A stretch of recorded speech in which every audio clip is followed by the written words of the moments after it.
Welcome to It Matters Radio. I'm Ken Ween, and with me today, as always, my wonderful co-host, Monica Brinkman. Hello. And then today, our special guest, Dr. Carolyn Finney. She is something you probably never heard of before, a cultural geographer. She is also the author of a wonderful book, Black Faces, White Spaces, and she is scholar in residence at one of my favorite colleges in America, Middlebury, which is in Middlebury, Vermont. And I'm serious about that. I can think of no better school than Middlebury. So to be a visiting scholar there, to be invited to be a scholar there is, in my opinion, proof that you must be a person of incredible excellence. In addition to that, I'm not going to go through the whole list of Carolyn's accomplishments. You can go online and find her videos and her presentations to research symposia and her articles and all of that stuff. And of course, we're going to have in the show description, if you look there, folks, there is a link to her website, which is, by the way, which is where I got this quote. And I'm going to just read this very quickly and then get to talking.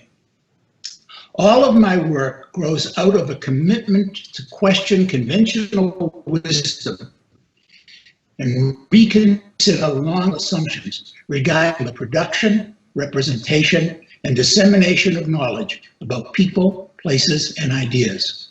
We must revisit and revise the way we do things, the frameworks we use, the value we attach to particular kinds of knowledge, the forms of expression that have currency in decision-making arenas in order to invite creativity and maximize the possibility for positive change. And by the way, Carolyn, I have to tell you, I think you have just given a wonderful statement of Monica and my purpose in hosting It Matters Radio. So thank you for that. Oh, you're welcome. Thank you for that introduction. So what is a cultural geographer? You know, what is a cultural geographer?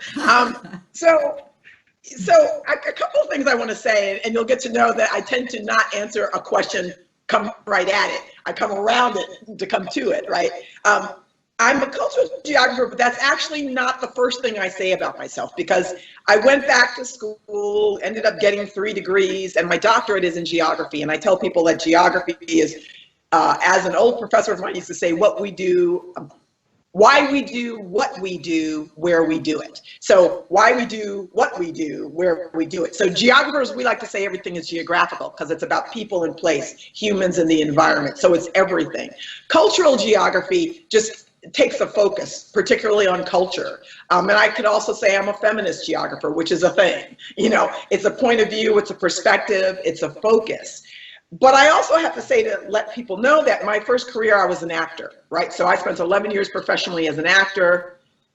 That is actually where my heart lives, in the arts, right? So I started there. Then I spent another 5 years back and forth backpacking around the world, saving my money to do that. So as a traveler and having the privilege of having that mobility, that changed my life entirely. And going back to school at a much later age was a way to, you know, I'm always thinking about how can I pull all those things together to have these kinds of conversations. So I often start off by saying I'm a storyteller first, and I mean that in the broadest sense. I speak about, write about, work with people around conversations around race, land, belonging, power, privilege, difference, change, emergence, all that stuff in there. And cultural geographer is a piece of that. It helps me, getting my degree in that field, help me think about ourselves in relationship to the earth, to place, to each other in a very particular way. And I really like that. I love the idea of just geography. You know, where are we from, how we show up, how we move in the world, how we think about place.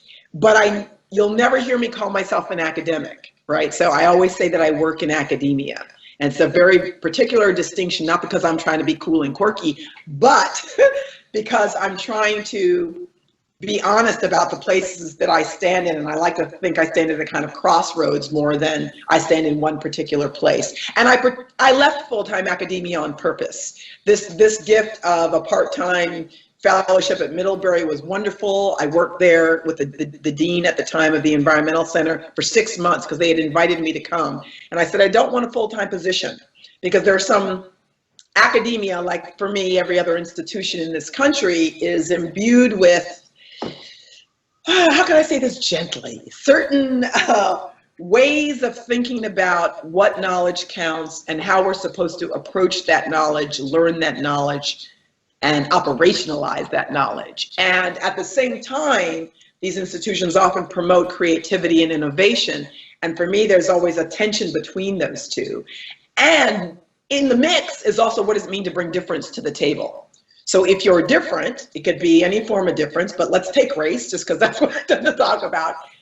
That presents a further set of challenges. But by standing outside of the institution, but in relationship to it, I can show up wholly, as can people within that institution, with a certain level of respect and openness to what does it mean when we engage in conversation and what might emerge because we've engaged across those differences, and what might emerge that's new that everybody can benefit from. And for me, that's incredibly exciting as somebody who thinks creatively about, what does it mean to be a human being? How can we just be better at who we are and what it is we do? Yes, absolutely.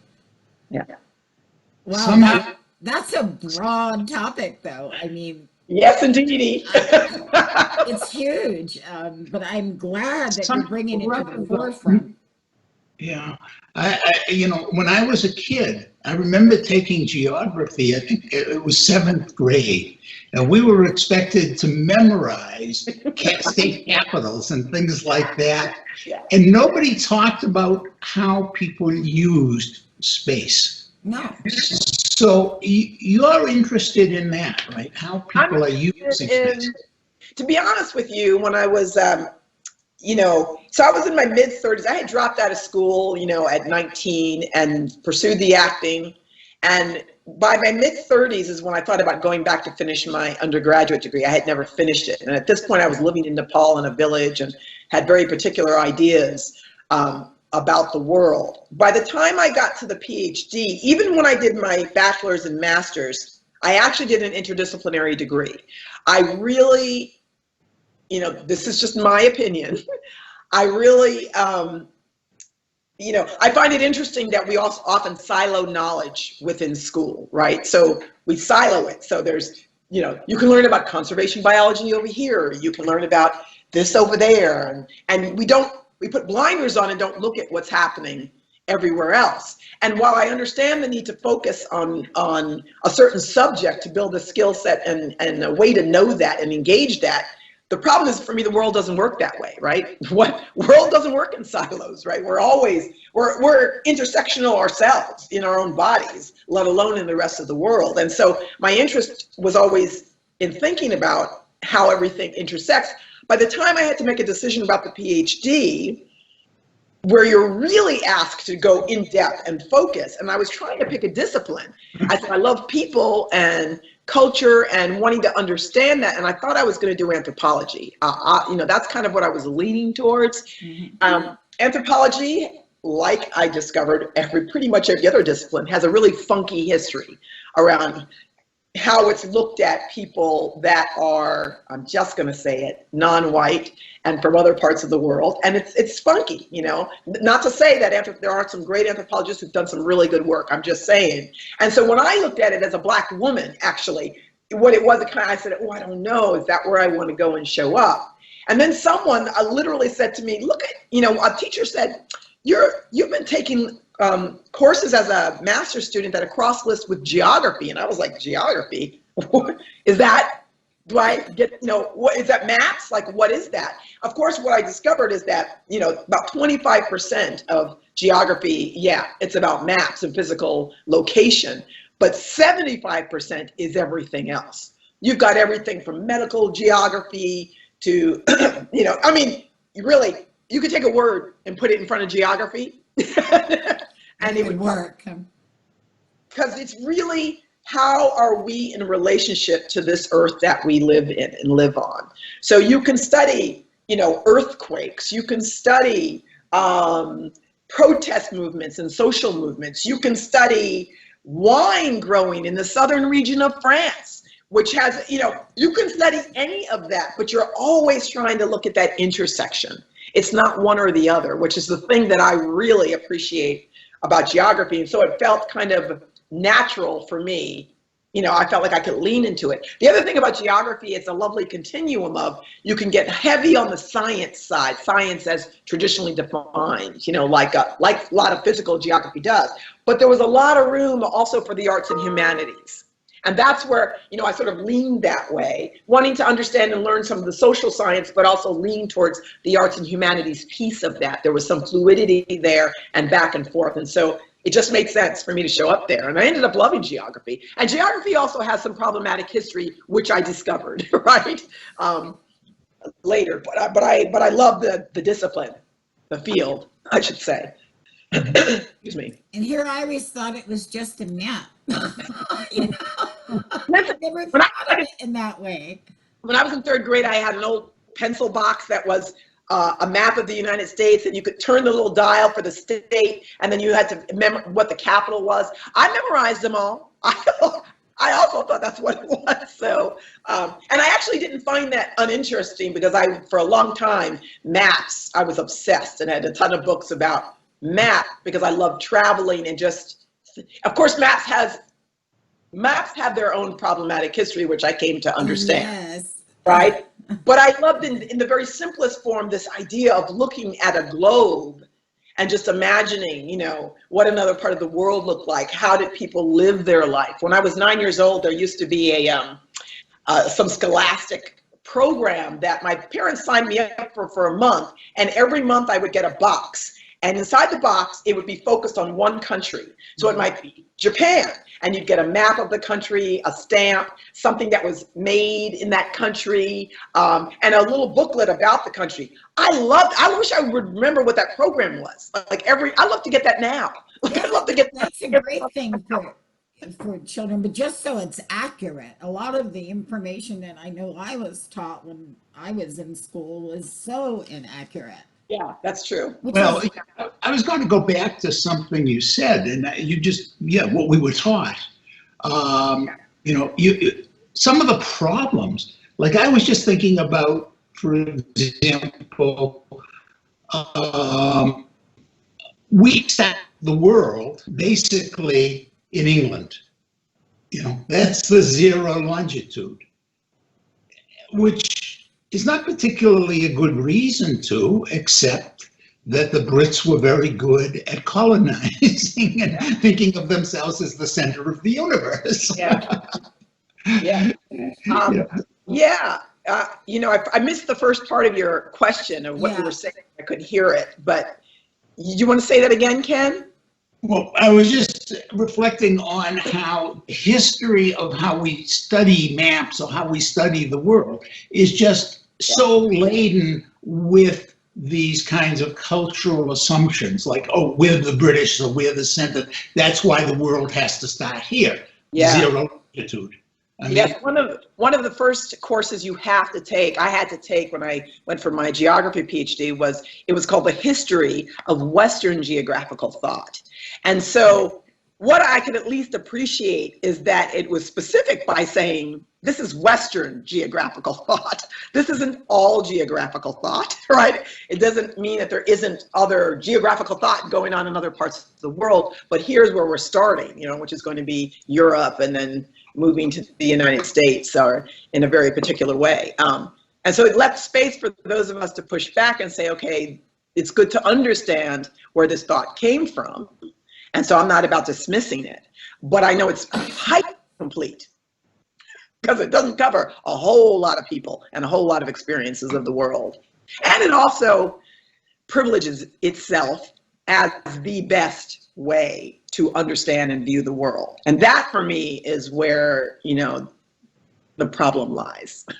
Not that it doesn't have value, just that it is, because as we know, there are so many more people in the world, and that's not how everybody looks at, understands, or engages with the world, right? So, do you think we'll ever rewrite any of this so that students can actually get fact instead of what certain groups want you to believe? I hope that it's Monica, I hope it's not so much that we need to rewrite it, because there's something in remembering what we've done before, right? So we Learning a don't lesson, yeah. right? What we've done before. What I'm interested in is how we might expand upon that, become more innovative in thinking about how do we tell that history in a fuller way. Yes. That this is the way we talked about it. It doesn't make any of that wrong, right? It just means it isn't absolute. And how do we understand it in relationship to a much broader, experience of the world, so that we can not only talk about those multiple experiences, but also talk about the practice of putting it in a kind of hierarchy, either intentionally or not, and how that feeds into power, and how we start to understand whose voices we consider to be more powerful. And we use words like right or wrong all the time. And I always say two things. One, actually, I don't find that to be useful in the conversation. And actually, I don't find that to be correct, because right or wrong based on whose perspective. And so for me, we all come to it subjectively. We look through our own eyes and our own experience. Yes. To see the world, right? So how do we just get better at engaging with something that's different from us, and also not afraid to call it out? If that makes sense. You know what I have a problem with history is you're taught a certain thing. Let's just say Columbus, okay? Let's just say Columbus. Bam! Yeah, here he came from Italy or wherever, and it's, first of all, it's wrong what they've been teaching us. Yeah. I mean, I think, so let me just be generous for a second. Okay. I say that, here's this man, Christopher Columbus, who was sent over here at the behest of his queen. Yes. And, so that's the political system it's set up. He's sent over here to do this. He gets lost. He mistakenly thinks he's in India? Because he thinks everybody, whatever, and he finds his way here. The thing that I can't fault Columbus for, he was one man, right? He was one man told what to do. What I can't fault him for is the journey that he took. What I fault is how we have, in my opinion, we've canonized that experience.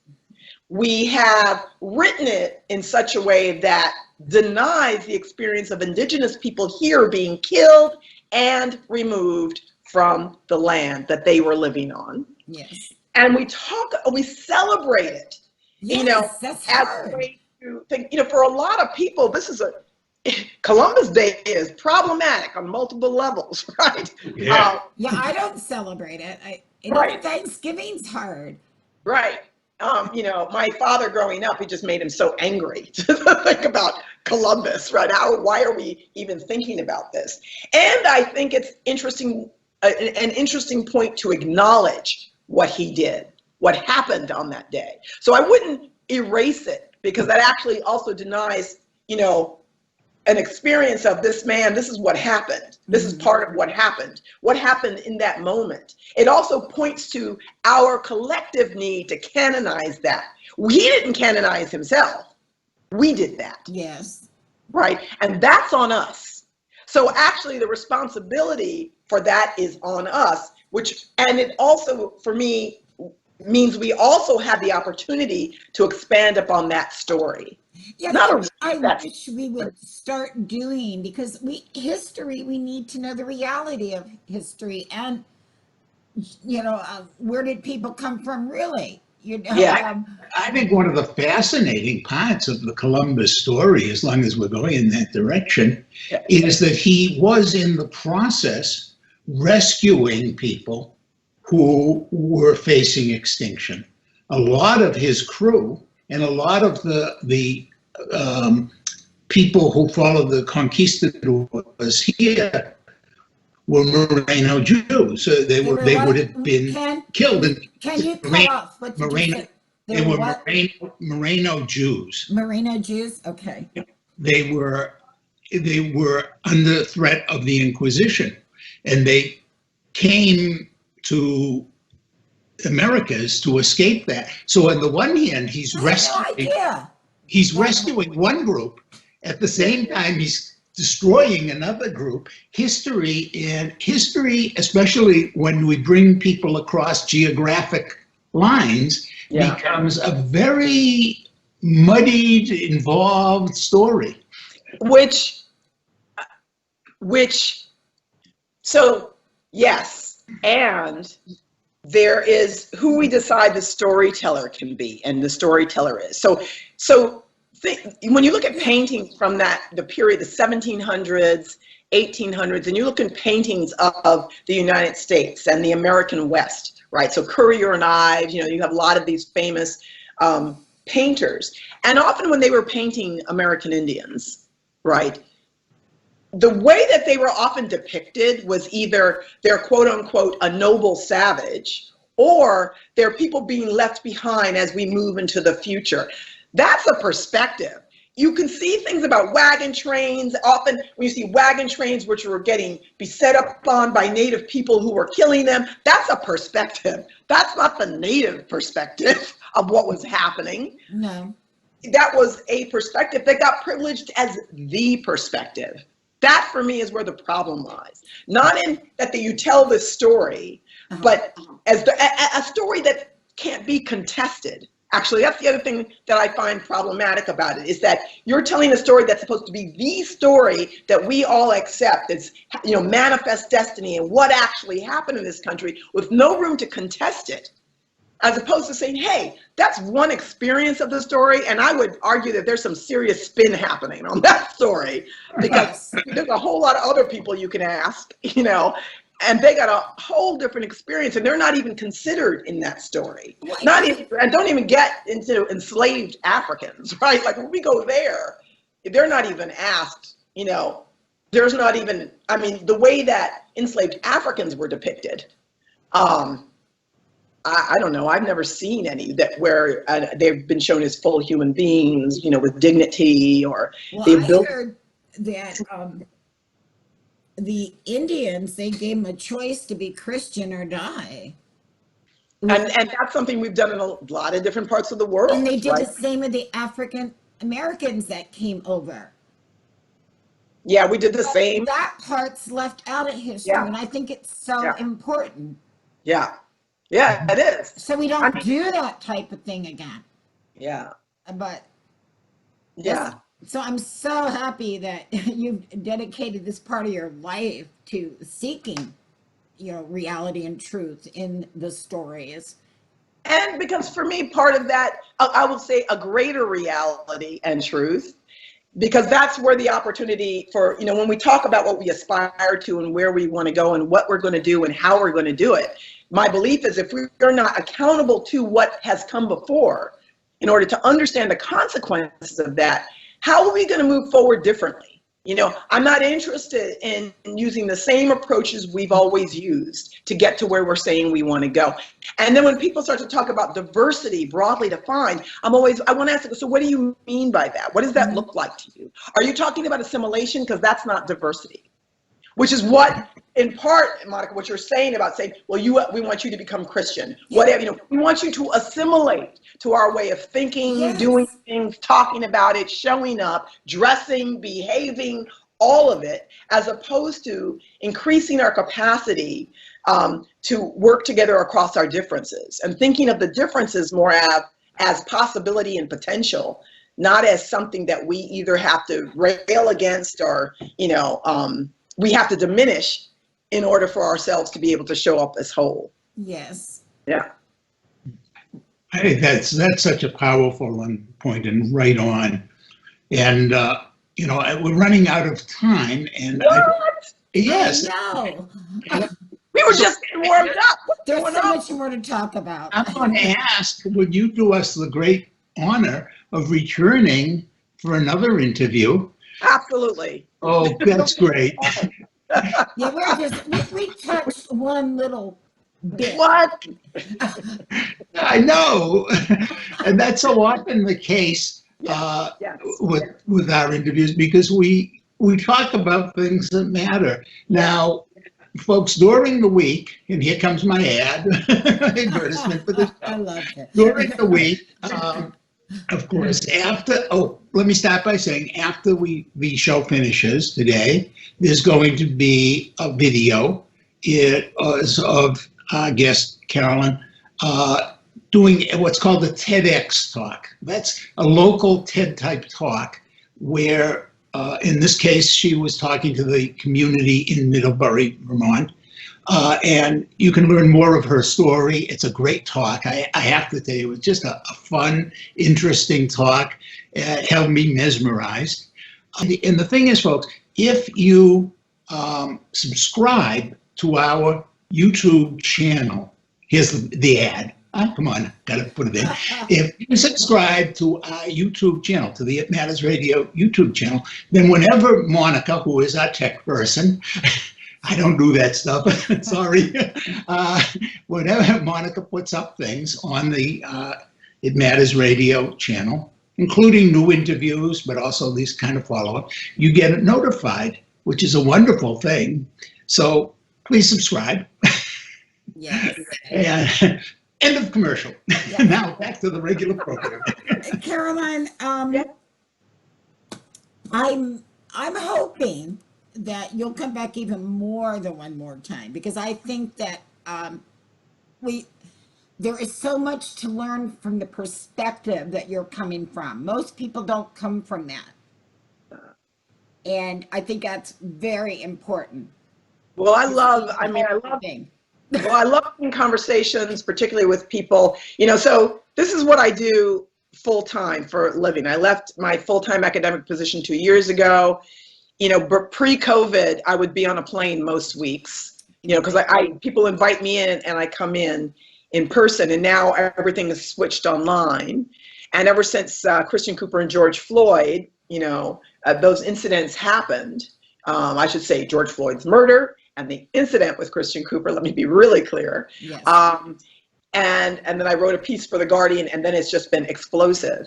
And the thing that is really powerful for me, and that wasn't like, folks, I ain't bragging on myself, that's not what I'm saying. The point that I want to make is that if there was ever a time to create space for these complicated and challenging and often emotional conversations, this is that time. It is. This is that time, and we have to, the only way we're going to get good at it is to do it. So I'm so thrilled when I especially meet people who clearly are engaged and are thinking about this and create space for that. And that's why I love to do it, because it actually keeps me sharp and on my toes and not rigid, which is really, I've never seen good things come out of being really rigid. So I'm really excited about what happens when we open up those boundaries. What I always say sometimes when I'm working with students in particular, what I've said to people that, I'm not interested in playing in the sandbox. I'm interested in playing on the beach.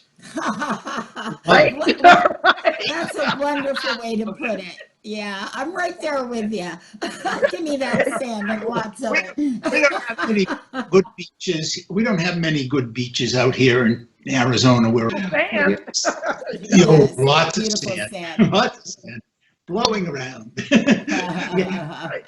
We just got back to geography. Exactly. You can't get away from it. It's all Can't get away from it. That's right. Everything is geographical. That's right. Folks, thank you so much for joining us today. And Carolyn, I just want to mention your name again. It's Dr. Carolyn Finney, and you can look for her. We've got some links up there under the show description, please. And do look for her book, which is called Black Faces, White Spaces. And we haven't even started talking about that, let alone that Guardian piece, which is actually why I contacted you. I read that and it just blew me away. Okay. Next interview. Right. That's right. Next interview. With that said, yes. Thank you so much, Carolyn. And gosh, keep up what you're doing. We need more people like you. Yeah, thank you. You're welcome. Take care. You too. Bye-bye. Bye.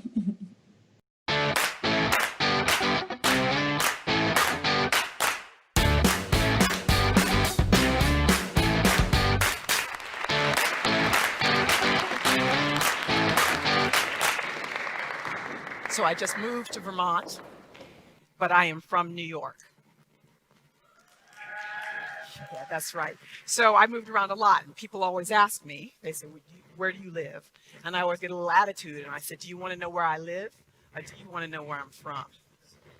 And this is probably 4 or 5 years ago, but I was in Detroit. I was at a street fair there, and an older black man, we just started talking, and he said, where are you from? And I said, do you want to know where I live, or do you want to know where I'm from? And he just went, you must be from New York.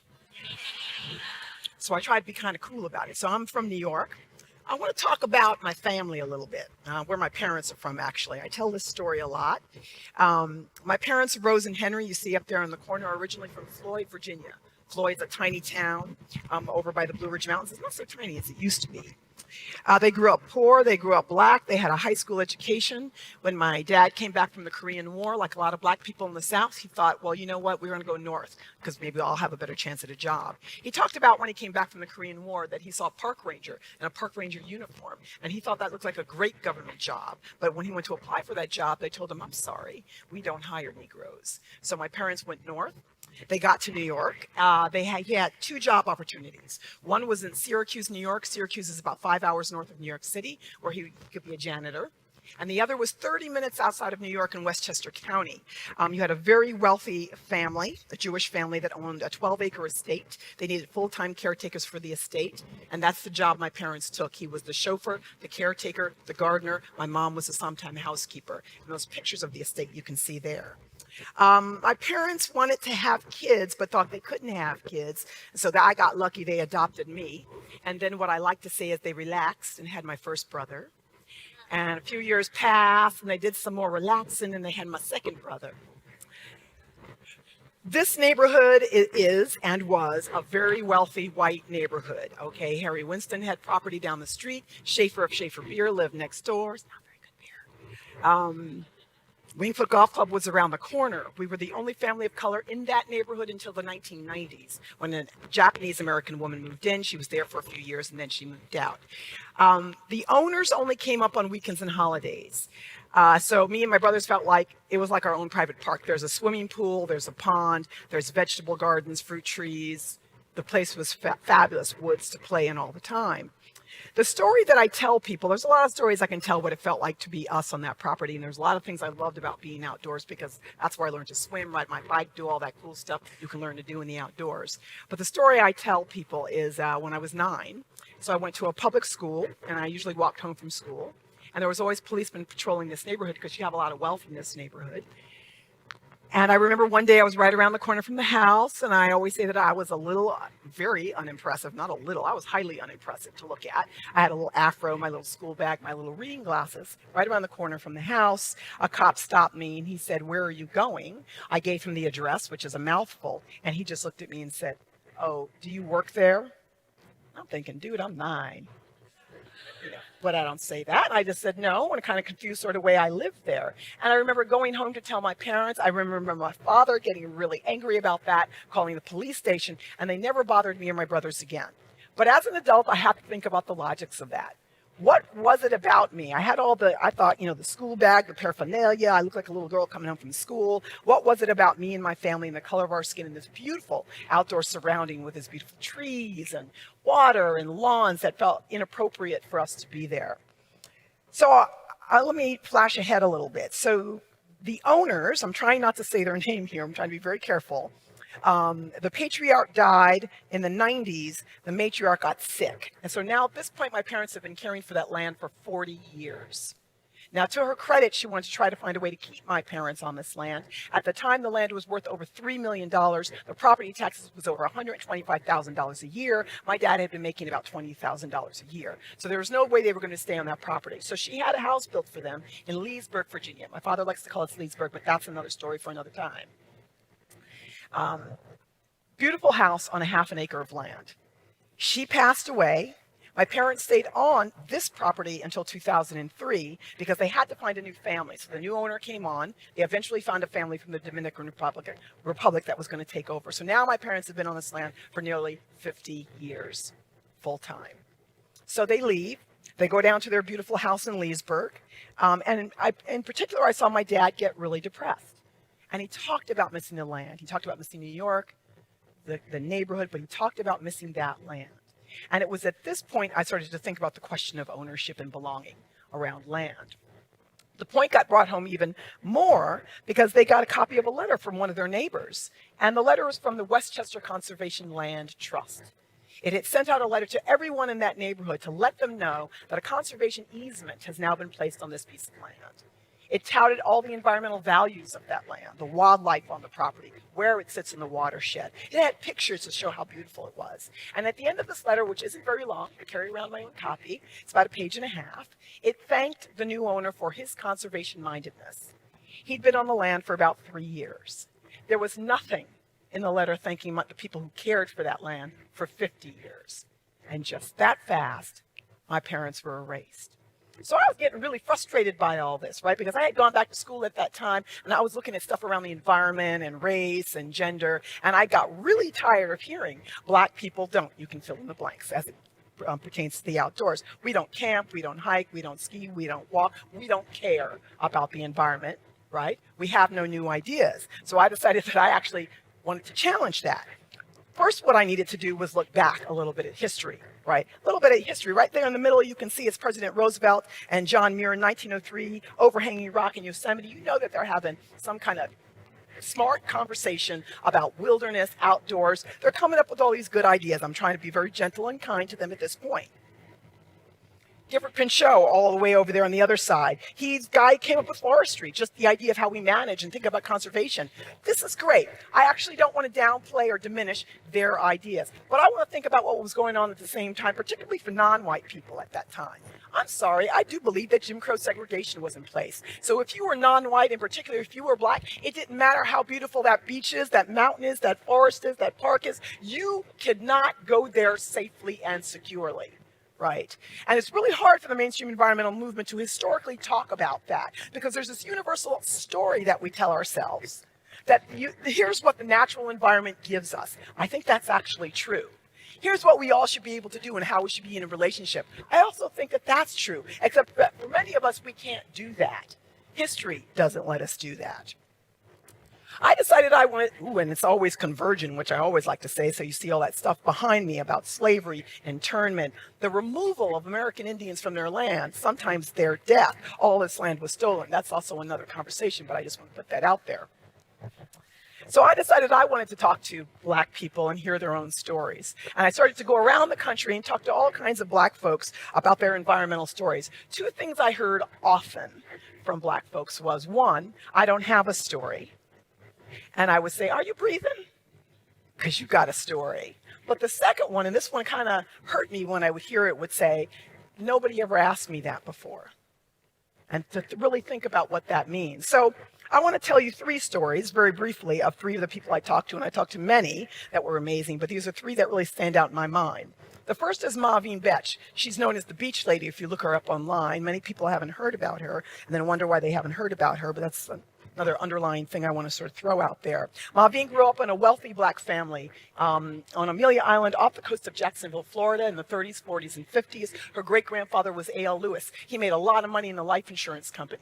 Even though he made a lot of money, even though they were wealthy, Black people couldn't go to the same beach as white people at this time in Florida, so he decided since we can't go to the same beach as white people, we're just going to buy our own beach. So he bought a strip of beach on Amelia Island. He called it American Beach. You could be a Black judge, you could be a Black janitor, you could have a modest home on the beach. Those are the sand dunes you can see in the background that Maureen is standing in front of. So this is the atmosphere she grew up in. She decided to go to Oberlin College. Then she decided to go to Germany because she wanted to be an opera singer. But then she became interested in environmental causes. She came back to the United States and she gave all her wealth away to environmental causes, over $750,000. The house that had been bequeathed to her by her family, she gave it away to environmental causes. She was living on a chaise lounge on the beach. I asked Maureen, weren't you kind of nervous because you're living on a chaise lounge on the beach? She said, no, I had a big stick.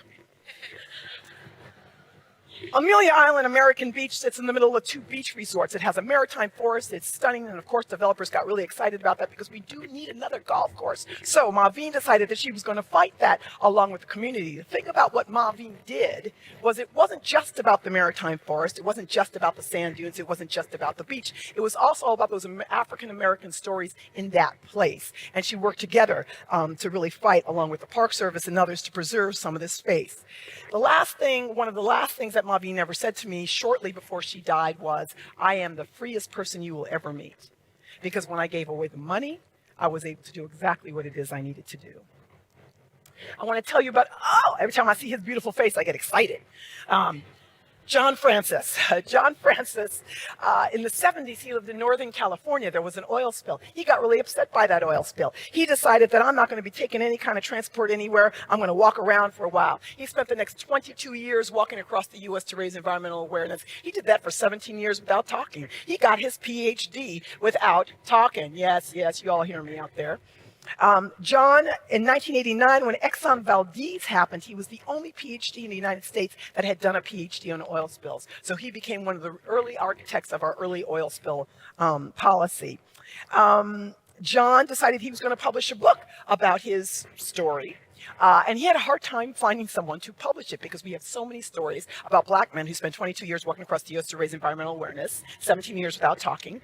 So he published this book. National Geographic then stepped up, made him a National Geographic Fellow, and published the book. He has an organization called Planet Walker. Hollywood has bought the rights to his story. Now, often when I say that, people say, oh my God, Hollywood's going to ruin it. And I say, I'm sorry. When is the last time you've seen a movie about a black man who spent 22 years walking across the U.S. to raise environmental awareness, 17 years without talking? I don't care who makes the movie. Because they're going to be telling that story, and there are going to be kids from all walks of life sitting in that audience, and they're going to see somebody who looked like that, who gave up everything because of what they believe and care about as it relates to the environment. Finally, I want to talk about Brenda Palms Barber. Brenda Palms Barber is originally from Denver, Colorado. It's probably been about 15 years now. She got a call from some friends in Chicago. She said, we've got a lot of previously incarcerated black men and women. They come out of jail. They can't get a job. Can you help us think about what they might do? So she said, okay, I can do it. I'm going to move to Chicago and become part of the community. I'm going to talk with the community. The community said to her, well, what if they drove around the elderly? Not a bad job. What if they were landscape gardening? Not a bad job. Then she had a random conversation with a friend who said, beekeeping. And she said, that's it. We're going to make urban honey on the west side of Chicago. They thought she was crazy. She now has a successful business called Sweet Beginnings where they make urban honey and honey-related products. She said about a year into it, a friend said to her, do you know that you're running a green business? She had no idea. She doesn't feed her bees sugar derivatives. She acts locally. And everybody who gets a job at that company has to know the life cycle of the bee. The thing that I like most of all, there's many things I like of what she would say, is when she interviews one of these young men and women for a job. So she'll go up to them and say, you're looking for a job? And they'll say, yes. And she says, so you were in jail? They'll say, yeah. And she says, so what were you in jail for? And usually they'll say, I was selling drugs. And she'll do a kind of dramatic pause. Were you good at it? And usually they say, yeah, until I got caught. And she said, so what were you good at? And they said, well, I understood the value of my product. I knew about the quality and the value of my customer base. And they rattled off all the skills. And she said, you got a whole lot of things going on there. We're going to just transfer all that over here to this legal activity of making honey. The point being, she recognized that they have a story. They're fully formed human beings. They have the potential of actually coming up with some idea that we may not have thought of yet. Just because they were in jail, just because they had black skin, didn't actually mean that they needed to be filled up with new information as though they didn't already know something. Yeah, Brenda. I want to say this. We're getting near the end here. How am I doing? Oh, I'm doing good. Okay. So all of these stories, and there's many more that I could tell of people who are putting themselves out there in a very particular way. And I want you all to ask yourself, if you've ever heard of any of them before. And if you haven't heard of them, which I'm really bet most of you in the room have not, why that is. So there's Dr. Dorceta Taylor at the University of Michigan and her team decided to do a study. they decided to ask hundreds of environmental organizations, nonprofits, government agencies, questions around diversity as it relates to people of color broadly defined. And here's what they found. As you see here, people of color are 36% of the United States population and comprise 29% of the science and engineering workforce, but they do not exceed 16% of the staff in any of the organizations surveyed. While organizations have been talking about diversity for decades, the numbers don't lie. Diversity composition has not broken that 16% ceiling. None of the largest budget organizations had a president, vice president, associate director, or an assistant director who was a person of color. And a lot of this still holds true. So what does that say for the stories that are not at the table? You know, privilege has a privilege of not seeing itself. We don't know what we don't know, right? That doesn't necessarily make us bad or good. And for me, that's not even a really interesting conversation or really very fruitful. It just means that that's not at the table. Those stories, those experiences, that potential is not at that table. What do we do about that? The last thing that I want to say is the question of risk. So what does this mean in terms of what we do and how we go forward? And people are often willing to take a risk in order not to lose anything, myself included, because I think it's really kind of easier to do that. But I'm interested in how do we take a risk in order to gain something? What does it mean in terms of our leadership models, our organizational models? The questions about race, about the history of this country. Remember, all this land was stolen. All this land was stolen, right? Right? We enslaved a whole group of people to build an economic backbone of this country. None of that stuff has gone away. None of it has gone away. And just because we're talking about the environment, the parks, the mountains, the rivers, and I love all that, I'm in it, I'm there, I'm ready, climate, all of it. But if we haven't actually dealt with everything that we've done to large swaths of people for the last 400 years, you cannot tell me that we can have a conversation about sustainability, about any piece of land, unless we've dealt with our relationships with each other. Those things have to happen. It's not one or the other. It's both.